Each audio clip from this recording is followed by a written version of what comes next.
Rip the hat off, dude. Thunder. Let me wear it so we can even out. Nice. He did all 6. What a great man. Nerfies. Nice. You are such a brat. Wait. Uh-oh. Nels, you're going to have to put the Cubs logo over the A's. It's in the graphic. It says PIT versus CHC. How did the Athletics end up on that? Pirates Cubs. PIT versus CHC. Nerfy. Yeah. But I mean, like, you could look up CHC in MLB and it will be Chicago. I don't know where fucking Oakland or Athletic or Sacramento. Who knows? It's okay though. Maybe it's his favorite team. Okay. Can you go back one more? Sorry. Louisville Beavs. Okay. Go to the first one again. Arizona Coastal. Okay. Perfect. And then the third graphic is correct. Coastal and Oregon State. March. I know, bro. We'll never sniff it, though. Oh, it's so funny. If we win it, goes. If Netters can win it, we can win it. Yeah, I mean, for sure. I don't even know how fucking legit that is. Those rats. They might have just given it to them. All right, ready? Welcome back to Hold the Phone YouTube. Here are our best bets for Friday, June 13th. It's the best day of the fucking week. And we have a hell of a rundown, a hell of a weekend ahead. NBA Finals, Game 4. We don't have to wait 3 days. It's 6-legger Friday, the tradition like none other. Then we have a couple Friday Nerfies. We're going to dip a toe in the water, maybe 2 toes in the water, and then wrap it all in the bow with the College World Series. Just a hell of a time to be alive down in Omaha, Nebraska.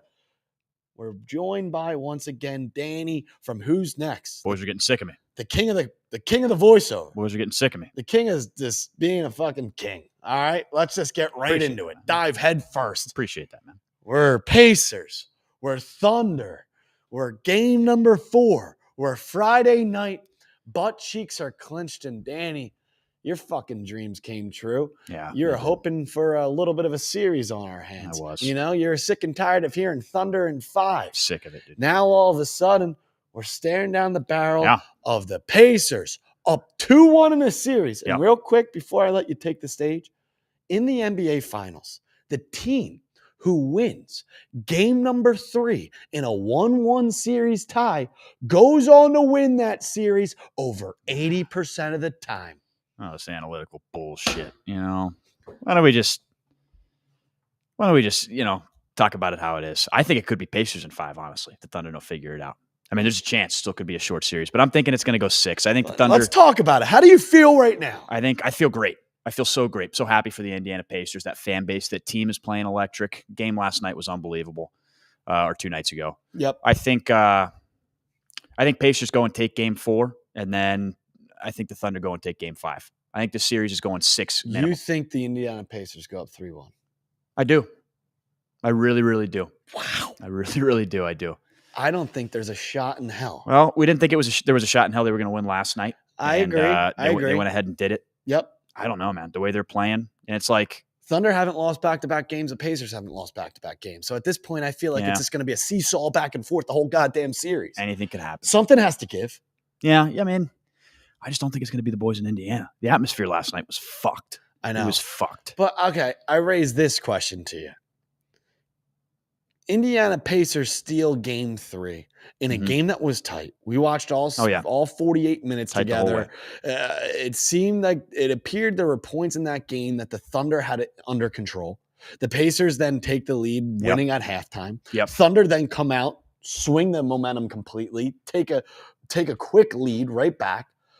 All I am going to raise to you, doesn't it scare you that they just snuck out a win? And let me tell you, this does happen in an NBA Finals game, but What are the fucking chances that a man like Benedict Mathurin is just going to come out of the woodwork and drop 27 points in 22 minutes? Can lightning really try to strike twice? I don't know. But Neesmith could be the guy, right? We didn't have any Neesmith action. We could sub a guy in. I will say I am scared of this. Same with Nemhard. But I'm just saying that bench, the production that they got off the bench from McConnell and Mathurin, I don't think that is sustainable for a game 4. Let me tell you this. They've been sustaining that shit all year. I know. That bench, but I will say this. The Thunder did turn the ball over a significant amount last night. Something that's not usually a thing they do. And they kind of let the boys play, which I'm a fan of. So that does scare me because do I think the Thunder are going to play that sloppy going forward? I don't.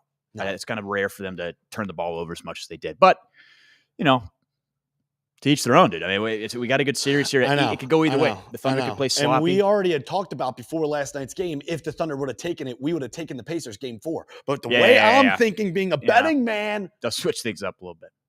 Being a betting man I feel like the cards, that the tide, that the momentum, I would feel silly. I would feel like a man in a fool in a man's shoes if I were to sit here and take the Pacers for game 4 when now the Thunder's back against the wall. We saw down 2-1 in the Nuggets series, and then we saw what happened. That stupid screenshot going around with SGA smiling. Oh, no, I don't even want to get into it. All I'm saying is, the back's against the wall, but why not just hold them there, right? Why not just hold them there? I know. I agree with you, and I know that you don't want the Thunder to win these finals, and I know you wanted a great series. Whoa! I'm not rooting for any team. Right? That's bullshit. I'm not rooting for any team, but I think it'd be a lot better for basketball if Indiana took it home. It'd be a lot better for basketball. I agree, but in this game 4, being the betting man that I am, like I said, I would feel foolish to go out there and tell the people on the other side of the screen that we're taking Pacers plus 6.5 when it feels like it's clear after the things that we saw in game 3. Especially after the Pacers won game 1, now they win game 3. If OKC wins, that this isn't the Thunder's game. If OKC wins game 4, dude, we're fucked. The whole thing's fucked. How? Now we go back to OKC 2-2 split. That's fine. No. Now OKC has the series in their hands. Can we just get a 3? Let's get a 3-1 lead. They've always had the series in their hands. They're minus 600 before the series started. Not if the boys are up 3-1. Correct. Then we can flirt with something else for once. Correct. As of right now, the Indiana Pacers are plus 190 for the series. Oh, dude. To win it. Now I'm learning, but again, I don't speak gambling, so I don't really know what a lot of that means. Yep. But you're a ball knower, a ball lover. Pacers are up 2-1 in the series. It's time for the game pick for game number 4. It's Friday night. It's in Indiana. I don't think Benedict Mathurin and CJ McConnell, are going to come out and look like Jordan and Pippen again. That's all I can say. You know what? That's all I can say, dude. It's disrespectful. I don't think it's going to happen again. Disrespectful to TJ McConnell. I know it is. To be throwing him in the same conversation as those two fucks. All right? TJ McConnell's way above those two. I think TJ's going to do TJ things, and Neesmith's going to come and sub for Mathurin. Game pick for game number 4. I'm sorry. We're taking the fucking Thunder minus 6.5. Hey, just speak for yourself. I know. I'm okay with that. I'm okay. You know what? They very well could. Hey, maybe it plays in your favor because I took the Thunder game 3 and I got my cheeks collapsed. So maybe it's a good thing that I'm taking the Thunder again. It could go either way. I just know if I take the Pacers now that they're going to come out and get blown out, and I'm going to take it from both ends. I understand why you think the way you know what I mean? I do. That makes sense to me. Like I can't now. From your perspective, I can't jump across the bridge and be on that side. We could, dude. I need to stay on this side. All right. I put myself in that position. Yeah. So for game number 4, give us the Oklahoma City Thunder minus 6.5. Play a little cleaner basketball. Give us, dude. More like give me, right? I mean, hey. I want the Pacers to win, right? We're honored, and it's an honor and a privilege, and we are blessed to be able to watch a little NBA Finals game 4 on a Friday night. It's so electric, man. Friday night ball, this time last year and 2 years ago, we were already tuned out of the NBA Finals. Yep. Nobody was tuned into Celtics, Mavs, Heat, Celtics, Nuggets. This series, the fact that we're going into game 4 for his life. Yeah, exactly. You same with Luka. We're going into game 4 still invested. Yeah. All right, fellas. There's a game pick for game number 4, and let's move to 6-legger Friday. Money. All right, you want to adjust? Nice. Oh, baby, I love the way. You can stay there, Danny. Oh, it's true. Dude, you get a little clash or a little Brawl Stars in. That was good. That was good. Couple battles, dude. Didn't get to play last night. Had to go to bed. Lock in. It's a bad look when you're out there in the office and you turn your phone horizontal. You know nothing. Nothing good's happening on this phone. All right, cool. If you're still with us, drop a like on the video. It's the most important thing and able to get these videos on more eyes, expanding it to more people. It's time for the tradition like none other. With that being said, Friday nights call for glory. Glory calls for a parlay. That parlay calls for 6 legs. And we do it all summer long. Through the dog days, through the thick and thin, we have 6 legs on the MLB baseball diamond on a Friday night, June 13th. Hell, it's Friday the 13th. Friday the 13th, the stars might align. Leg number 1, we travel to Fenway, primetime Yankee Sox. Show us the New York Yankees on the money line. Mr. Ryan Yarborough once again taking the bump, going against Garrett Crochet. We saw this last weekend. And I think the Yankees are ready to get a little bit of their lick back after dropping this series against their rivals in the AL at home in the Bronx. Well, now it's time to pack the bags, head to Fenway. We'll take the Yankees to steal game 1 on the money line. Leg number 2. We continue on down the line. We go to Citizens Bank Park on a Friday night, which we so often do. We have Ranger Suarez, the rifle, taking on the Toronto Blue Jays, another series with these two teams who just recently played each other up in the 6. Well, this time around, it's time for the Blue Jays to grab their passports and come to the city of brotherly love. Show us the Philadelphia Phillies on the money line for leg number 2. They're still continuing to get that train back on track. They dropped a lot. They need to continue to stay close in that NL East. You get swept by the Pirates. They lost about 7 of 8. No Bryce Harper. They just won a series against the Cubs. Let's continue to get that train back on track. Leg number 3. This one should be no sweat, no fluke shit. We travel to Atlanta, where we're taking the Atlanta Braves on the money line in the comfort of their own home against the dog shit Colorado Rockies. Mr. Bryce Elder, can you do something for us? And with that being said, we're halfway there. Halfway there on a Friday night. You're checking your phone, the Score app, when you're out at the bar. You got a bunch of ladies surrounding you, but you're checking on the game in Detroit, where we're taking the Tigers and Mr. Monterio on the money line. The Cincinnati Reds have no business stealing game 1 of a series in the Motor City, the best team in baseball. Give us the Tigers on the money line for leg number 4. Then we continue on down the line. Feeling pretty good so far. When I'm looking at these 4 logos, I'm thinking to myself, what's the worst that could happen? Leg number 5. This leg should be the freest of them all. The freest of them all. Leg number 5 is the Texas Rangers on the money line going against the Chicago White Sox. I feel like as of late, I've had a bad history with fading the White Sox. I feel like there's been multiple parlays that I've had over the last couple weeks where it comes down to one leg and the White Sox out of anyone. I don't know how, I don't know when, I don't know where, are the ones that fuck me. But not tonight. Any night but tonight. Jacob deGrom, we put our faith in your hands. Give us the Rangers on the money line for leg number 5. And if I haven't sold this puppy so far, this is feeling pretty simple. We go to our 6th and final leg. The last game of the night. Prime time, West Coast, out in LA. For an NL West rivalry game. They can't steal game 1. We're going to back the Los Angeles Dodgers on a Friday night. Mr. Yamamoto on the money line. Those 6 legs, I can feel them in my plums. I don't know who sells it. And if someone does sell it, at least we'll have fun sweating it. because we have the Yanks in Fenway, the Phillies in Citizens Bank, the Braves in the comfort of their own home, the Tigers in the Motor City, the Rangers down there with Jacob deGrom, and our sixth and final leg out here on the West Coast, the Dodgers on the money line. Fellas, that's 6 legs in a dream on Friday the 13th. Let's continue on to our 2 Nerfies.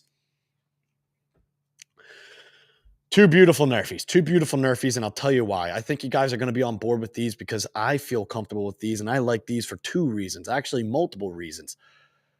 Nerfie number 1 sets the tone for the day. It's game number 1. It's an afternoon in Wrigleyville. We have Mr. Paul Skeens on the bump with the Pittsburgh Pirates going against I don't care who on the bump for the Chicago Cubs. Mr. Horton. I don't care if it was me stepping out there for the Chicago Cubs. You know why? The Pittsburgh Pirates aren't going to score in the top half on a Friday in Wrigleyville. They're going back into the bottom half and they're grabbing their gloves with 0 runs. And then we're going to have Mr. Skeens take the bump. Fellas, the Pittsburgh Pirates, it's no secret.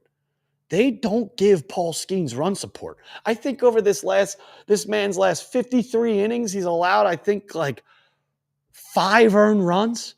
And his record is like 1-5. I don't even know if he has a win. It's some crazy stat. They don't give this man run support. He had 1 earned run his last start, went 8 innings, and ended up getting the loss against the Astros. It's just unthinkable. It has me speechless. Fellas, 3 + 3 is going to equal 6 here because the Pirates don't give run support, and Paul Skeens will get us 3. It's the first game of the day. We set the tone for the day. Give us the Nerfie between the Pittsburgh Pirates and Chicago Cubs.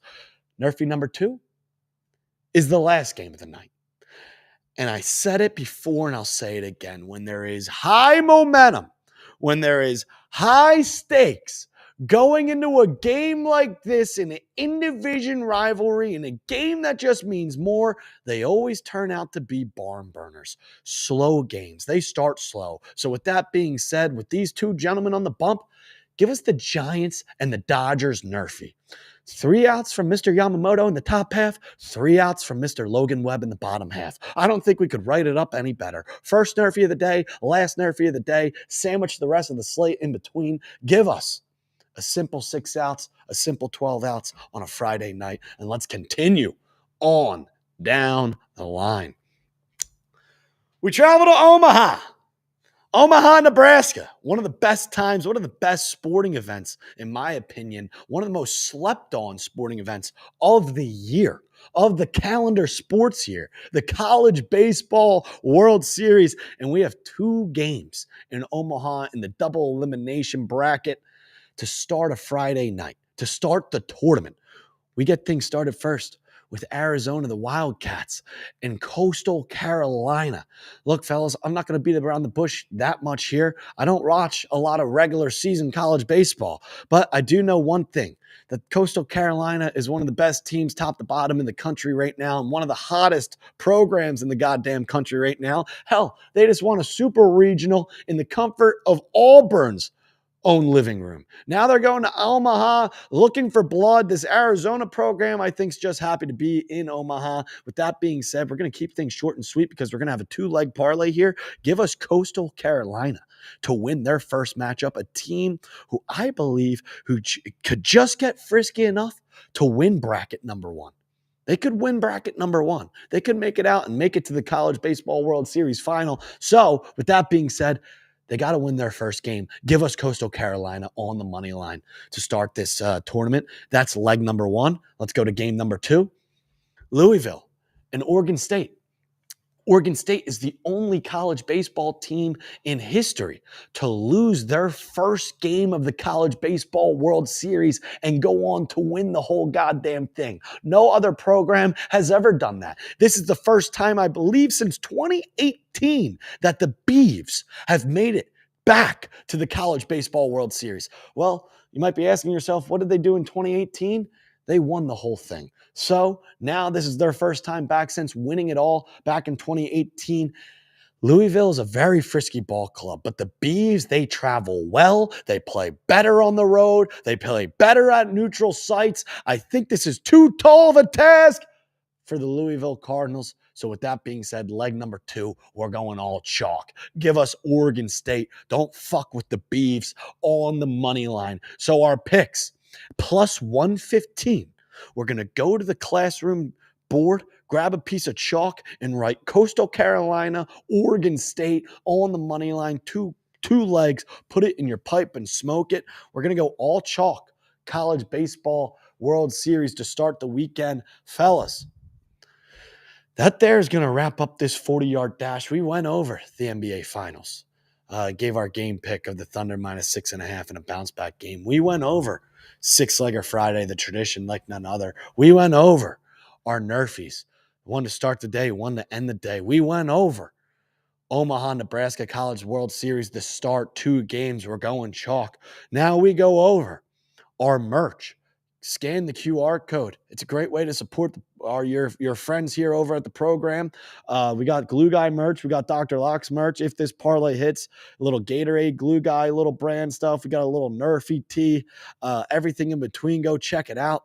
Fellas, drop a like, comment your favorite play of the night, and most importantly, drop a sub. And as always, we'll see you on the other side.